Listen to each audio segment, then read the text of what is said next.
তই গুৱাহাটী আহিবি তোক মই এয়াৰপৰ্টতে পইচা দি পুতি দিম। আচলতে জুবিন দাই পইচাৰ বাবে গীত গোৱা নাছিলে বা টকাৰ বাবে গীত গোৱা নাছিলে। আৰু তেখেতক যেতিয়া হিমেশ ৰেশমিয়াই কিছু দাবীৰ কাৰণে মাতিছিলে, তো হিমেশ ৰেশমিয়াক জুবিন দাই কি প্ৰত্যুত্তৰ দিছিলে আপোনালোকে এই ভিডিঅ'টোত শুনকচোন বাৰু, তেখেতৰ মুখেৰে শুনক। জুবিন দাই নিজে প্ৰকাশ কৰিলে তেখেতে কি প্ৰত্যুত্তৰ দিছিলে, আৰু তেখেতে যে পইচাৰ বাবে গীত গোৱা নাছিল জুবিন দাই নিজ মুখেৰে প্ৰকাশ কৰিলে। আপোনালোকে এই ভিডিঅ'টোত শুনক। তেৰা সুনুৰ গাইছে কি নাম? হিমেশ ৰেশমিয়া। তাত তিনিখনমান চিনেমাত মই হামিং কৰালে মোক, তাৰপিছত তাকো এদিন মাতিছে, পুনে যাবলৈ ওলাইছোঁ মই সেইদিনা আমি গোটেইবোৰ।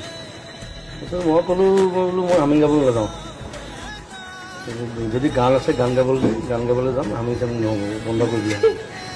তাৰপিছত মোক ক'লে হেৰি আৰে তোৰ আজ ইয়াৰ ডাবল পইচা দেখিলে বুলি কৈছে। সেইটো কৈতো আৰু মৰিলে।